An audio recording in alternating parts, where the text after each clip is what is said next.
donc Assemblée qui est parlementaire nationale. Merci Madame la Présidente.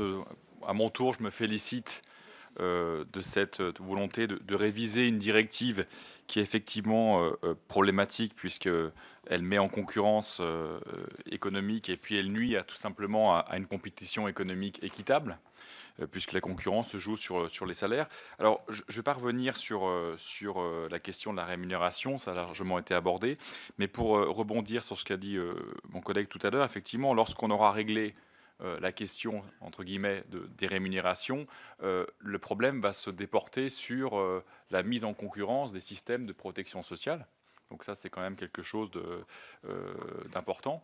Voir aussi, et ça permettra de faire la jonction entre ce que nous avons vu ce matin sur la responsabilité des entreprises et cette directive-là, l'attitude aussi de certaines entreprises qui parfois donc utilisent des travailleurs détachés et puis créent des filiales et coupent le lien avec les filiales qui se transforment en entreprises locales et après des gens se trouvent dans des situations très ambivalentes.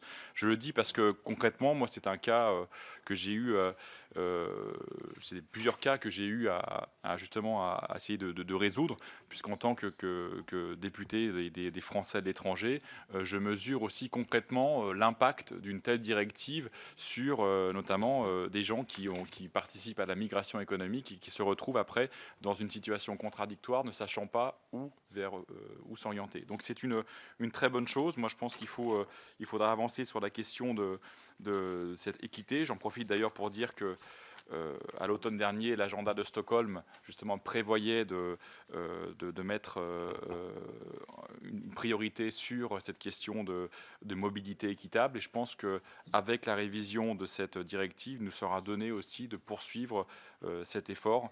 Et on voit bien que finalement, par ces questions concrètes, on fait avancer d'une certaine façon l'Europe parce qu'on est obligé, malgré tout, d'avoir une harmonisation.